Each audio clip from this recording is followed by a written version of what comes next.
Noche de miércoles, noche de 8 columnas. Gracias que nos acompaña. Por cierto, primer miércoles de las fiestas patrias del mes de septiembre. Le agradezco muchísimo que nos siga acompañando, señor gobernador, para intercambiar puntos de vista. Señor gobernador, lo voy a saludar y por supuesto después a nuestros compañeros. Señor gobernador, gracias. Gracias por la oportunidad de platicar de temas relevantes que tienen que ver con Veracruz. ¿Cómo le va? ¿Qué tal? Buenas noches, un gusto saludarlos. Muy bien.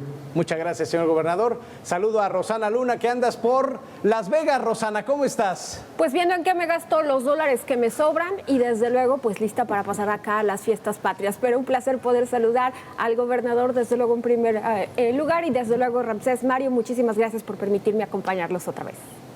Muchísimas gracias, Rosana. Mario Lozano, andas en Islas Caimán. ¿Cómo estás? Vigilando la lana, querido Ramsés. Buenas noches, señor gobernador. Buenas noches, Rox. Buenas noches, Ramsés. Muchas gracias, Mario. Señor gobernador, muchísimas gracias. Gracias por intercambiar puntos de vista con los veracruzanos. Hay temas relevantes, las fiestas patrias, por supuesto la pandemia que ya va en descenso. Sin embargo, Veracruz, sobre todo Jalapa, ya estamos en la segunda ciudad con más contagios. Habrá muchos temas que platicar y que analizar. Señor gobernador, ¿cómo vio usted esto que se llevó a cabo con la restricción de movilidad? Dio resultados. Sin embargo, Jalapa estamos en segundo lugar en contagios de coronavirus. ¿Cómo va el asunto con el coronavirus, señor gobernador? Bastante bien. Solo no debemos confiarnos. Pasamos del color rojo al color naranja y ahora al color amarillo. Esta primera quincena de septiembre estaremos en amarillo a nivel estatal. Sin embargo, la autoridad sanitaria nos ha insistido en que estemos muy pendientes de lo que está pasando en cada municipio. No es la misma situación en cada municipio. Hay municipios que ya están en amarillo, en naranja, pero hay municipios que todavía están en rojo y esto es un riesgo máximo.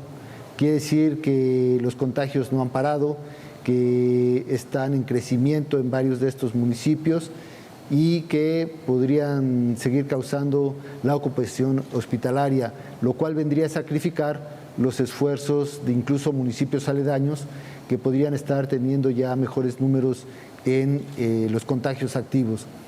Creo que los esfuerzos deben seguirse, debemos tener muy en claro que no es lo mismo la situación de un municipio en rojo que un municipio que está en naranja.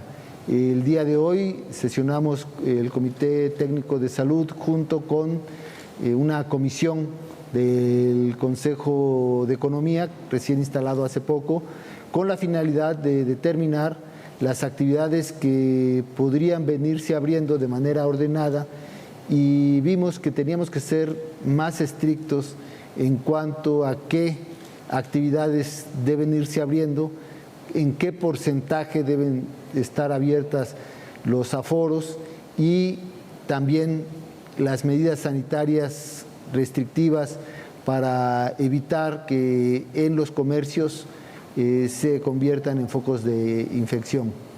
Ese es un esfuerzo de todos, espero y podamos transitar del amarillo al verde, pero para esto es necesario que un gran número de municipios se convierta en amarillo y los rojos pues no nos estén empujando hacia condiciones más restrictivas.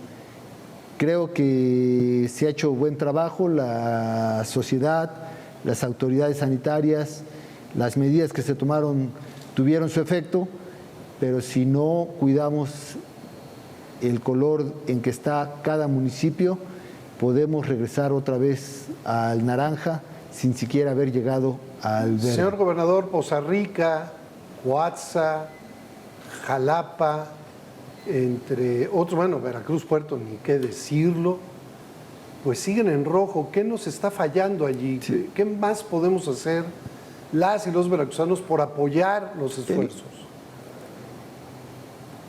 Pues les doy un ejemplo, por ejemplo, Poza Rica, tenemos los casos de transporte, que son tanto foráneos como semiurbanos.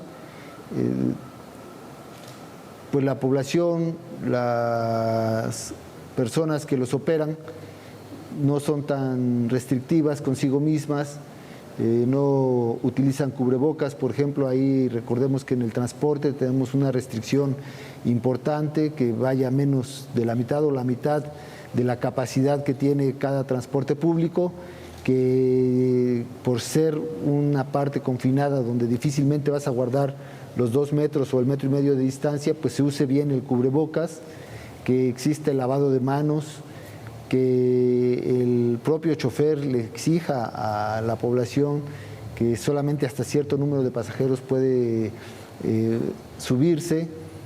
Si no hacemos eso, pues tenemos los números que se tienen en Poza Rica. Lamentablemente allá hay un hospital que todavía tiene el color rojo en ocupación hospitalaria. Hay otros que están en amarillo, pero mientras ese esté en rojo, pues estará forzando a que el semáforo del municipio esté en rojo. Entonces, ¿qué hay que hacer?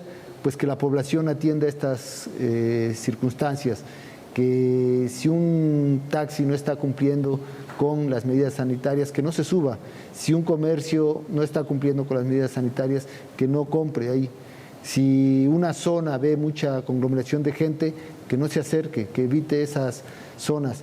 La misma sociedad nos podemos poner de acuerdo a fin de que aquellos que lo están viendo otra vez de manera muy relajada, pues no echen a perder el trabajo de todos, como nosotros mismos, digamos, sancionándolos con no asistir, con no ir a donde están abriendo de manera indebida y nosotros tomar nuestras propias acciones. Ese sería el exhorto. Otro, por ejemplo, si alguna autoridad municipal pues toma su rumbo por donde él quiere, bueno, pues que la sociedad tome conciencia de que pues él que se vaya por donde él quiere y la sociedad atienda el semáforo, las restricciones que tiene el semáforo, para que así no nos pase que otra vez se vuelva a disparar. Por fortuna son los menos, ojalá se logre entender esto, que hemos avanzado gracias a que la gran mayoría entendió lo que había que hacer y se puso las pilas. Si ahora que estamos regresando a la nueva normalidad, todos nos ponemos las pilas siguiendo estrictamente las restricciones del color que tiene cada municipio, vamos a salir adelante. De lo contrario, pues vamos a seguir regresando y el problema pues es que estamos hablando de contagios de personas que podrían poner en riesgo su vida. Y yo creo que ya todos nos enteramos pues que sí es cierto, que es riesgoso, que puede uno perder la vida porque ya falleció algún familiar, algún amigo, algún conocido cercano a uno, y incluso lamentablemente en estas circunstancias ni se pudo despedir como se debe, con el cariño que se debe a esta persona que haya fallecido por coronavirus, por la misma situación pandémica que estamos viviendo y las restricciones sanitarias al respecto. Creo que no hay que repetir la historia, aprendamos de nuestros errores y salgamos adelante. Estamos publicando diariamente los colores de cada municipio y cómo van cambiando. Si lo logramos, si somos ordenados, si nos autorrestringimos, vamos a salir adelante. Señor gobernador, algunos municipios, y cito como ejemplo Orizaba, después de conocer que el semáforo epidemiológico cambió a amarillo, tomaron la decisión de anunciar que a partir de esta semana se reactivarían ya todas las actividades, tanto en los sitios públicos como en el comercio. Entonces le pregunto, ¿este tipo de decisiones será de cada municipio? Y en este sentido, si el gobierno del estado cambió pues alguna de las medidas precisamente para la reactivación económica sumadas a las que ya se encuentran, ¿las se modificaron o se mantienen exactamente las mismas? Se mantienen. Lo que sucede es que hay que saber actuar cuando el estado está en amarillo, pero un municipio está en otro color.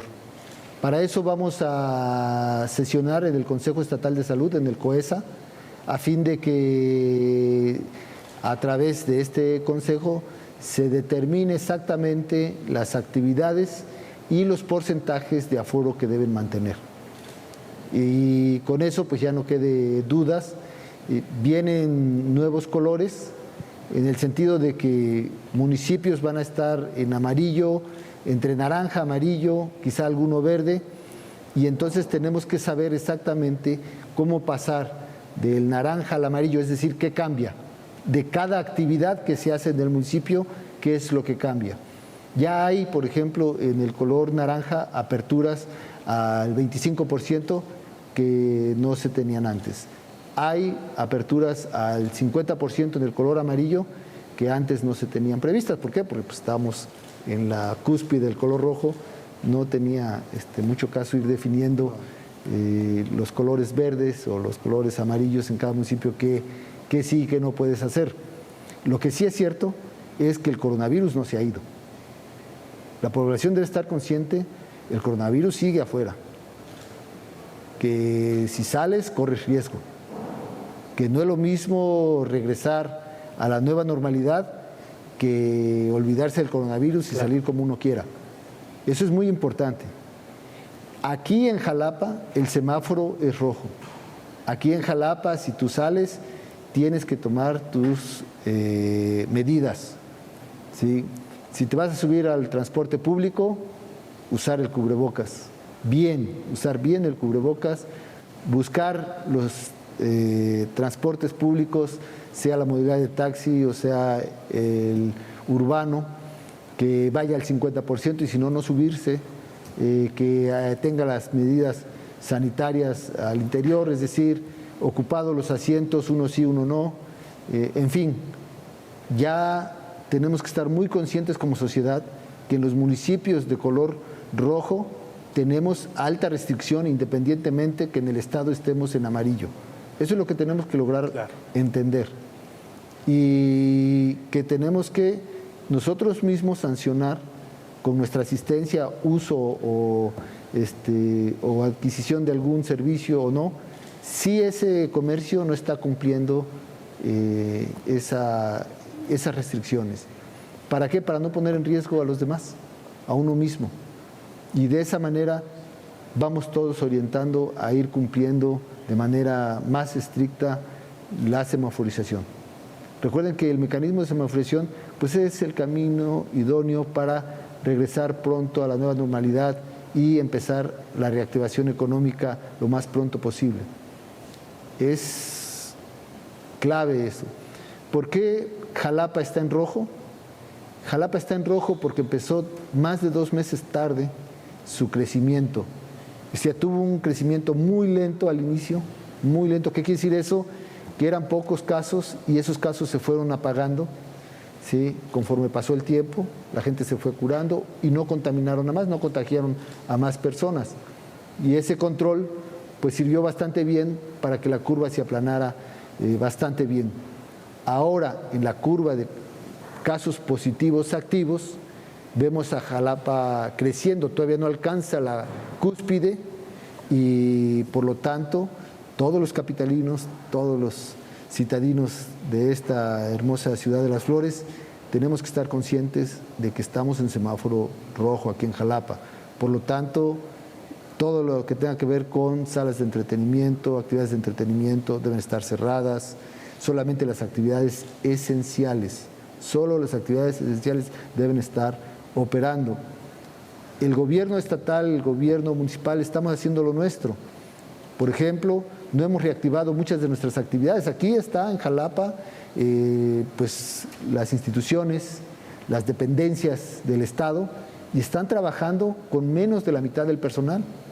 El municipio está trabajando con menos de su personal. Hay áreas que están trabajando con el 10% de su personal en el municipio.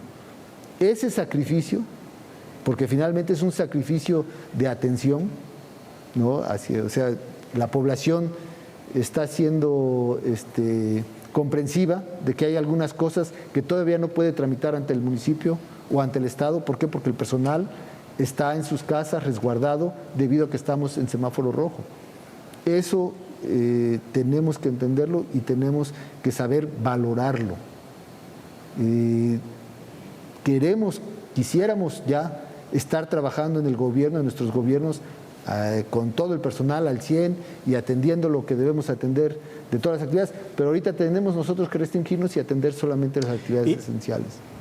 Y esto es lo que nos debe hacer entender. Hay municipios que ya están pasando de su cúspide al descenso. ¿Quiénes los han manejado muy bien? Por ejemplo, la sociedad en Coatzacoalcos. La sociedad en Coatzacoalcos aprendió bastante bien, tuvieron su cúspide, estoy hablando de la gráfica de casos activos positivos, que tuvieron su cúspide, empezaron a descender, no se supo comprender ese descenso, cómo mantenerlo, salieron todos otra vez a sus actividades, se volvió a disparar y ahora vuelve a descender y entonces ahora sí la gente como que entendió, tenemos que ir con una nueva normalidad, con una apertura paulatina, etcétera, y entonces ya el descenso se hizo consistente. Por eso pasaron a naranja, Coatzacoalcos pasó a naranja. Ahí se entendió lo que había que hacer. En Poza Rica hubo unos sectores que no lo entendieron, que incluso hasta protestaron para que se les permitiera. Y yo entiendo la desesperación de algunos sectores económicos, pero tenemos que comprender que si ahorita no nos restringimos, entonces nunca vamos a parar. Y esto se va a hacer un ir y venir entre naranja y rojo, que nunca va a permitir abrir otras actividades que están esperando. Y creo que eso es lo que debemos saber transmitir a las demás personas. Alguien podría decir, bueno, pero es que allá están en amarillo y ya están abriendo hasta los cines. Sí, pero están en amarillo, por eso ellos ya están en otra situación. Acá estamos en rojo. ¿No? Sí. Veracruz Puerto está en rojo, Boca del Río está en naranja. Boca del Río ya pueden hacer un programa de aperturas al 50% en algunas actividades estratégicas. ¿Sí? Las esenciales siempre se deben mantener, pero ya ellos ya pasaron a que algunas actividades estratégicas, sobre todo económicas, pues puedan empezar a abrir ya al 25%, restaurantes ya al 50% en Boca del Río. ¿Pero por qué? Porque están en naranja. Y el alcalde hizo un esfuerzo importante, se apegó a los decretos que sacamos se apegó, y ahí está el resultado. Veracruz no se apega, Puerto no se apega, ahí está el resultado, sigue en rojo. Están aperturando, pero la población tiene que estar consciente de que eso es ponerlos más en riesgo, de que están poniendo en riesgo a la población. ¿Sí? ¿Y qué va a pasar? Que al rato van a empezar otra vez los contagios más rápidos, va a empezar a saturarse y entonces, pues obviamente va a haber decesos, porque recuerden que el porcentaje pues es entre el 10-6% de decesos por cada, por los que se alcanzan a contagiar de coronavirus, de los casos positivos. Lamentablemente fallecen y no tenemos la vacuna ni tenemos un tratamiento efectivo para rescatarlos. Entonces, por lo tanto, sí es muy importante que se apeguen al color del municipio. Como lo decía yo, si la autoridad municipal se desentiende, que la sociedad no. Que la sociedad sepa actuar de manera consciente y diga, yo apoyo, y que seamos conscientes, porque eso nos va a ir llevando a una sociedad ordenada, que en casos como este los vamos a saber afrontar de inmediato y ya no tengan una repercusión, pues lamentablemente. Hay que ser muy conscientes, señor gobernador, y también muy puntuales a decir, hace un par de noches, y digo, fue un pronóstico, esto es un pronóstico, esto puede cambiar. Lo que dijo el subsecretario López-Gatell de que en la primera quincena de octubre, o quizá todo el mes de octubre, quizá el país ya estuviera en semáforo verde. Insisto, es un pronóstico para ya regresar a la actividad esencial y quizá regresar a clases presenciales, pero insisto, esto puede ser un pronóstico que se dijo hace un par de días y que puede cambiar, depende de cómo se mueva la población, señor gobernador. Por eso hay que ser muy puntuales en este rubro. Señor gobernador, ¿cuál es la lectura del segundo informe del mensaje que dio el presidente Andrés Manuel López Obrador? Y sabemos que va a haber una recesión fuerte y creo que también pega aquí a Veracruz. Pues mira, como nunca, un presidente en 2 años ha cumplido el 96% de sus propósitos de transformación, de lo que se conoció como los compromisos de campaña. El presidente de la República, el licenciado Andrés Manuel López Obrador, ya cumplió 96 de estos compromisos en los 2 años de gobierno que lleva. Ya tan solo eso ya es de aplaudirse, de reconocerse. Pero todavía más qué tipo de medidas fueron las que ya cumplió el presidente. Acierta mucho esto, que en el peor momento de la crisis económica y sanitaria de un país, por fortuna tuvimos el mejor gobierno. Y lo digo consciente porque aquí en Veracruz, por fortuna, tuvimos un circulante de más de 13,000 millones de pesos en un momento crítico. Y eso permitió que el consumo no cayera. E incluso dio un dato importante, me parece que fue hoy en la mañanera, en la que señalaba que los centros comerciales, los supermercados, ¿sí?, las cadenas de súperes que todos conocemos, incrementaron sus ventas un 10%. ¿Qué quiere decir eso? Que la gente tuvo poder adquisitivo para comprar satisfactores primarios, el alimento, ¿sí?, lo básico que llevas a tu hogar. Sí, es una situación mundial, es una crisis económica, se perdieron empleos, pero no fue devastador. Sí, tenemos que recuperarnos rápido, pero tenemos las bases para hacerlo.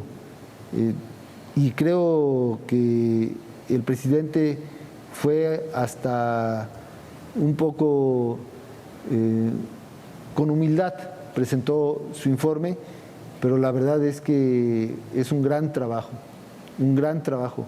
Es un presidente que no se ha ido al extranjero a pasear en un avión, en un superavión. Es un presidente que ha viajado por aviones comerciales, que ha estado en contacto con su gente, que si no fuera por el coronavirus seguiría este ritmo de trabajo en el que visita pueblos, ciudades, obras que está realizando, los grandes proyectos que se están llevando a cabo. Es increíble el gran avance que se lleva en Dos Bocas, una refinería que en la época del Calderón fue prometida y fue hasta cacaraqueada, que sí iba a estar en Hidalgo y que ya tenían el terreno y no hicieron ni la barda. Sí. Hoy lo que lleva Rocío Nale en Tabasco, en Dos Bocas, se puede ver los videos, ¿sí?, y podemos ver la consecuencia económica de ese gran acierto. Tabasco es de los estados que más creció económicamente por esa gran inversión que tienen de ese gran proyecto. Nosotros queremos acelerar acá en Veracruz el proyecto del Istmo de Tehuantepec y estamos empeñados en eso y estamos trabajando en eso con el gobernador de Oaxaca, porque sabemos que si eso se logra, sí, vamos a salir rápido de la crisis. Y es un proyecto del presidente y nosotros ayudando. Por eso creo que, insisto, el informe bastante bien el presidente, dando también un mensaje político importante de combate a la corrupción. Es cierto, no hemos acabado con ese pulpo, con todos los tentáculos de ese pulpo, pero al menos ya la cabeza y gran parte de la estructura hasta arriba ya se empezó a limpiar la corrupción. Nosotros estamos aquí en Veracruz en el mismo sentido. Con el ejemplo del presidente, pues nosotros también estamos haciendo austeridad, combate a la corrupción. Y eso nos da recursos que en momentos críticos como este, pues nos permiten sobrellevar las cosas. Creo que sería mi perspectiva del informe del presidente. Señor, evidentemente el presidente también anunció más austeridad para el 2021, va a ajustar dependencias del gobierno federal. Aquí el secretario de Finanzas, Lima Franco, ya dijo que podría haber un recorte del 3% del presupuesto de Veracruz. ¿Qué es lo que tiene usted perfilado como ajuste de gasto corriente para el próximo año? Sí, lo puedo decir. Ya fusionamos dos subsecretarías de la Secretaría de Infraestructura y Obras Públicas. La Subsecretaría de Comunicaciones con la Secretaría de Infraestructura se hizo una sola, sí, y ya se nombró incluso a lo que ahora es el Subsecretario de Infraestructura y Telecomunicaciones. Se fusionaron.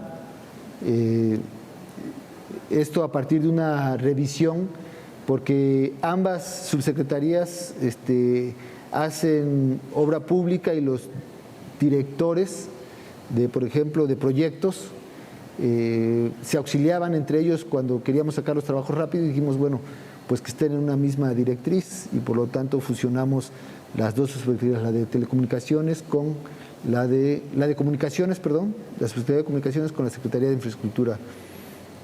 Sí, creo que esa fusión pues nos va a traer ahorros.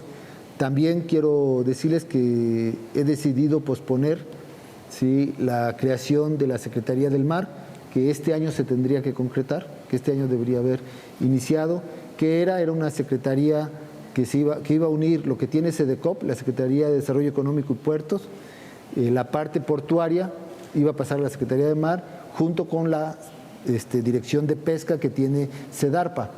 Esto todo se iba a unir en una Secretaría de Mar, pero consideramos que pues, eso implicaría un gasto adicional.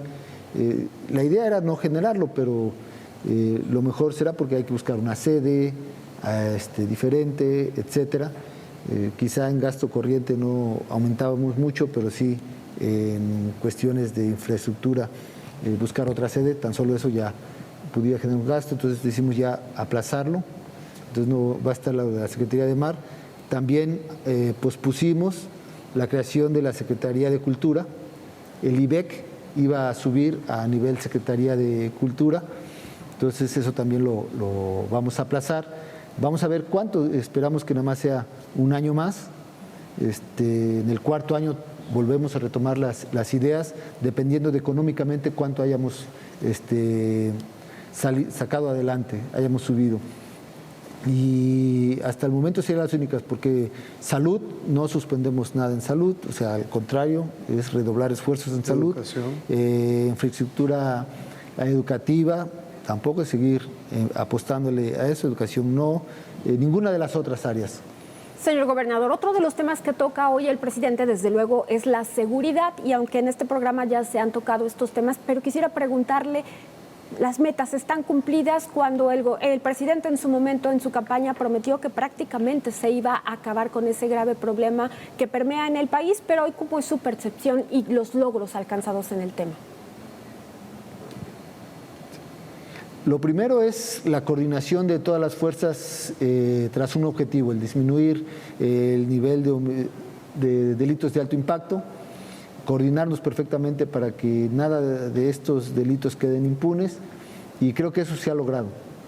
Y a partir de que aquí en Veracruz se cambia la administración de la Fiscalía General del Estado, se obtienen mayores resultados.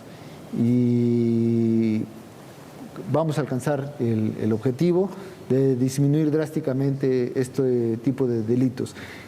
Tenemos metas a mediano y largo plazo porque nosotros no nos planteamos igual la estrategia de seguridad que los gobiernos anteriores, que nada más lo querían reducir a un tema de más policías y cárceles y que el sistema judicial operara de lo mejor. No solamente eso, también es una cuestión de justicia social.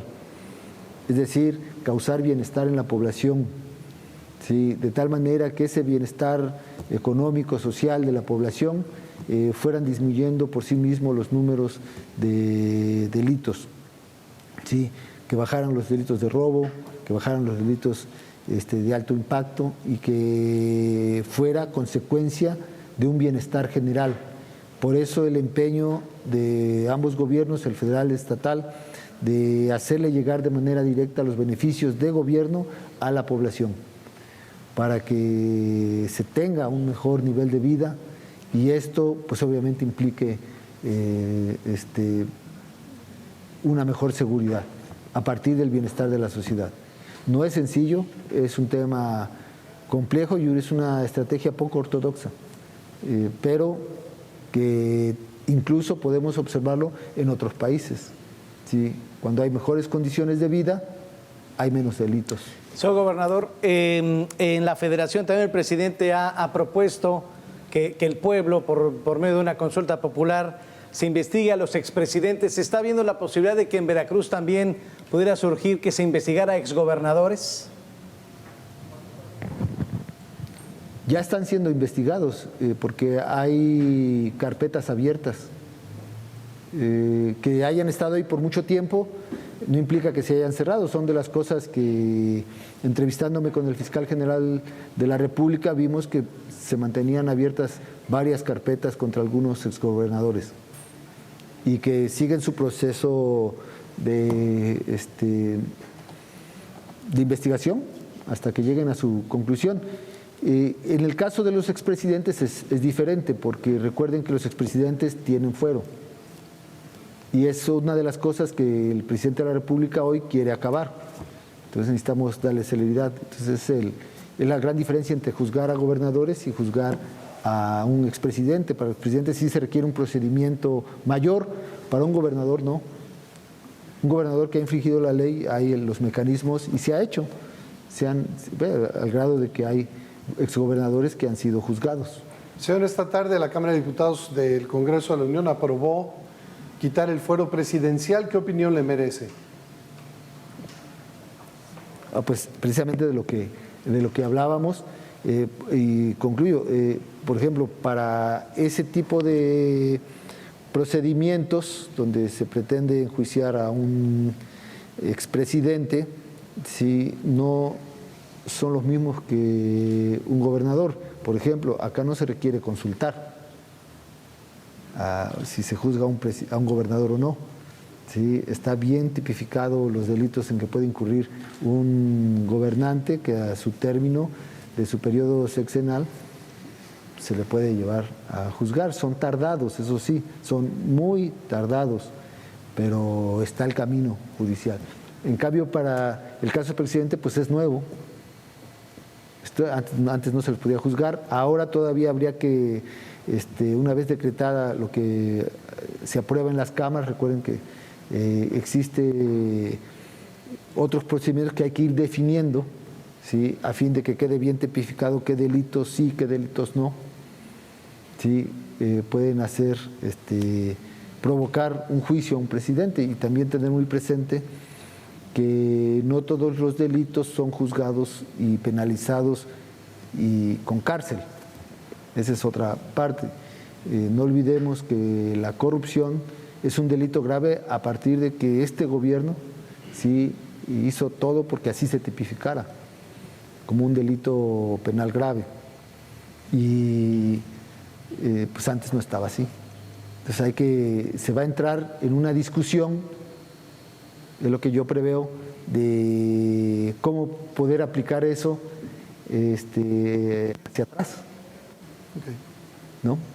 Entonces, por eso yo creo que los procedimientos requieren otras cosas, como por ejemplo que opine el pueblo, ¿no? Una consulta formal para que se exprese el pueblo. Y también se quite algo que dijo el presidente, se quite esto de las venganzas políticas que pudiera haber, ¿sí? Al tratar de juzgar a tu antecesor, ¿no? Yo creo que en esos casos aplica bastante bien todos estos procedimientos que se van a llevar a cabo. En el caso del presidente. Señor gobernador, hoy llegó al Congreso local esta iniciativa suya para que los niños que asisten a estos centros de atención infantil estén más vigilados, más cuidados. ¿Nos podría platicar un poco de esta iniciativa que hizo llegar hoy a los diputados? Bueno, vamos a esperar a que se discuta y que pase el proceso de presentación ante comisiones, para que ya podamos ser más específicos. La protección a la niñez pues es uno de los objetivos nuestros, entonces vamos a esperar. Me gustaría ser más cauto hasta que ya la comisión exprese su opinión al menos, y entonces ya sepamos que lleva un camino certero. Soy gobernador, hablando con la oficial mayor de la Secretaría de Educación de Veracruz. Hay 125,000 trabajadores de la educación que están asegurados, pero hay algo adicional. Se está hablando de un seguro institucional para ver personas que han muerto por el COVID-19, una figura que no se había contemplado, ¿no? Bueno, hay varias iniciativas, incluso ya hay una dependencia que logró un seguro de este tipo, y recordemos que el seguro de los maestros, que puede ser otorgado bajo varios esquemas, contemplan cualquier tipo de fallecimiento. Cualquier tipo, incluyendo obviamente por enfermedades. Entonces, el problema que teníamos es que en uno de estos esquemas no se pagaban. Por ejemplo, hay un seguro magisterial que cubre otras cosas y que se dejó un rezago enorme, o sea, fueron derechos ganados por el personal asegurado y no se les cubrió esos derechos. Algunos fallecieron y otros concluyeron su periodo laboral y no se les retribuyeron. Se está haciendo un gran esfuerzo por ahora hacerlo. También hubo algunos fraudes que se hicieron. En esas horas lo estamos recomponiendo todo. Entonces, estamos tratando de buscar las mejores condiciones laborales y la protección de nuestros trabajadores y sobre todo en la educación. Pensando a futuro, incluso en el futuro inmediato, ¿no? Es un esfuerzo nada sencillo, pero por fortuna pues hay varios esquemas para atenderlo, dependiendo también pues obviamente del nivel no académico, el nivel laboral que se tenga contratado al personal, dependiendo de la antigüedad, etcétera, varios factores. Podríamos intentar ir cubriendo más cosas para los trabajadores. Señor gobernador. Dependerá, desde luego, de la petición del trabajador. Surge de la petición del trabajador porque significa pues un pequeño descuento del maestro. Todo seguro lo tienes que ir pagando, ¿no? Entonces, nosotros no vamos a aplicar nada que el maestro no nos dé esa autorización. No autorice porque es personal. Gobernador, en otro tema, estamos en la antesala del proceso electoral 2021, tanto federal como estatal. ¿Alguna o alguno de sus colaboradores le han externado su inquietud por participar en alguno de los cargos que estarán en disputa? No, pero yo sí les pedí que el compromiso adquirido es de 6 años. Es decir, ningún secretario, subsecretario, director general para arriba podrá irse de campaña. Todos tendrán que estar trabajando. Les pedí que ninguno me fuera a pedir licencia o renuncia a su cargo porque se iba a ir de candidato. Que el compromiso es de 6 años, que tenemos que sacar este gran compromiso y pues no les voy a aceptar su renuncia si es para irse de candidatos. Entonces está garantizado que ningún secretario se irá de candidato o que va a presentar su renuncia para irse de candidato, ningún subsecretario y ningún director general. Eso cambia toda la jugada, ¿no? Para más de 2, toda la baraja. ¿No? Es que eso se hacía antes, venían a ocupar un cargo para ganar presencia estatal, un lugar en los medios, hacerse más populares y después renunciar a ese cargo y se iban a otro y se iban saltando. No, aquí tendrán que concluir los 6 años, es un compromiso porque nosotros somos diferentes. Nosotros sí asumimos nuestros compromisos, nuestras responsabilidades con la sociedad que nos eligió y tenemos que responder y que nos evalúen mejor después de los 6 años, ya que nos valoren. Pero nadie de estos niveles que he mencionado se va a ir Pero de si algún candidato. secretario está bajando la energía, ¿no lo va usted a cambiar? Pues sí, pero no se va de candidato. No vaya a ser que se quieran autoenfermar para decir... Por ejemplo, si Víctor Hugo Cisneros, es una hipótesis, es una imagínate, hipótesis. uno empieza a disminuir la velocidad para después decir, no, pues ya que me corra. No renuncio porque él me corra y pues ya me voy de candidato. Es un ejemplo, es un ejemplo. Claro, yo Sí. tengo que respetar los derechos políticos de todos los ciudadanos y los secretarios, subsecretarios son ciudadanos, pero aquí adquirimos un compromiso. Y sí voy a señalar si un secretario renuncia para irse candidato lo voy a señalar de tal manera que... Es un ejemplo. No, miren, yo le tengo mucha confianza a los secretarios y las secretarias porque ninguno me lo ha manifestado, ni ninguno ha tenido interés. Están en lo suyo. Ninguno. O sea, estamos tan metidos en sacar el compromiso, en sacar adelante a lo que nos comprometimos, que en ninguno cruza esa idea.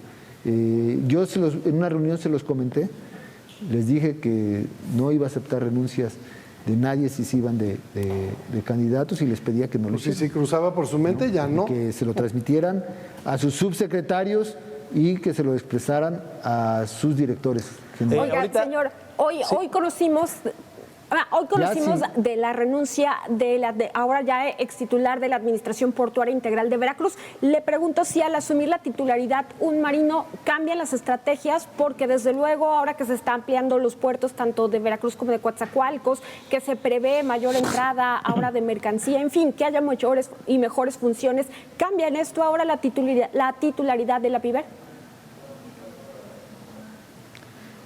Sí, para mejor, pero no porque se hayan hecho las cosas mal antes, sino que el presidente desea y mandó un mensaje muy importante a todas aquellas bandas delictivas que están tratando de meter a través de los puertos, del control de los puertos, el tráfico de estupefacientes y otras cosas que se hacen por ahí, para tener digamos, una misma directriz entre aduanas y puertos, que están ahí, en los puertos marítimos, ¿sí? Y con también un objetivo, mejorar la recaudación, ¿sí? Es una cuestión federal y obviamente pues se combinan entonces dos cosas. El incrementar la recaudación tiene que ver con un tema de seguridad. ¿Qué mejor que un almirante preparado que conoce de ambas cosas, ¿no? Y yo creo que el presidente ha de haber tenido eso en mente para tomar esta decisión. O sea, no se deja a un lado a quien estaba antes ahí por una cuestión de corrupción, al menos no es así. Aquí en el puerto de Veracruz llega a la PIBER un almirante que estuvo aquí en la zona naval, en la región naval, perdón, como comandante de la región naval, el almirante Rommel Ledesma, Avaroa, es alguien que estuvo ahí en la comandancia, conoce bastante bien el puerto marítimo, conoce bastante bien pues la región naval, pues es marino, sí, pero además el nivel de preparación que tiene es excelente y además la coordinación que existió cuando él era comandante de la región naval con las fuerzas federales y el gobierno estatal fue excelente, excelente. Entonces creemos que eso va a dar mayor coordinación para el asunto de seguridad, ¿sí? Que en un puerto se le debe ofrecer a quienes laboran ahí para que acaben con las pequeñas bandas delictivas que están tras las mercancías que arriban a un puerto y los servicios que se dan dentro de un puerto. Eso es lo que ahora marca esta nueva decisión tomada por el presidente de la República al hacer llegar almirantes a los puertos principales del país. Y lo veo bastante acertado y sobre todo, más acertado aún, el que acá haya enviado al almirante Rommel Ledesma, porque es alguien que conocemos bastante bien, que conocemos de sus cartas credenciales, de honestidad, de eficiencia, de mucha rectitud y mucha disciplina. Bueno, pues ustedes saben, es de la Marina. Claro. Es un almirante, pues es el máximo grado dentro de la Marina y bastante operativo, lo conozco ya de más cerca al almirante y creo que fue un acierto muy bueno, se van a notar. Algo que hoy se hizo cuando se le dio la toma de protesta, estuve en la sesión de la APIVER, donde se le da el nombramiento, es que hay una tarea que el presidente les encargó, que es que los puertos también den beneficios a la población. Al incrementar su recaudación, pues obviamente incrementan los ingresos de gobierno para hacer mayor obra, mayores beneficios, que de los servicios que ahí se prestan, de lo que se concesiona ahí, de lo que se está, de los contratos que ahí se dan, de los convenios que se hagan, pues haya un mejor beneficio para el pueblo. Claro. Y pues eso se tiene que regular a través de la concesión que se otorgó. Entonces se tendrá que revisar para que el ingreso al Estado mexicano sea mayor. Y pues de eso pues nos toca también al pueblo de Veracruz. Señor gobernador, ya, mire, se me está acabando el 20, pero... Les doy el dato. Según Sí. yo les doy el dato, nada más para que tengan, ya traté de indagar, a la federación le tocaban solo el 8% de los montos que ahí se manejaban, como derechos, cobro de derechos Portuarios. y de servicios en la API, Perfecto. en la API Ver. Sí, solo el 8%. Así es. O sea, el Ajá. 92% sí, eran para las ganancias de los concesionarios. Entonces, pues era una cuestión particular, realmente.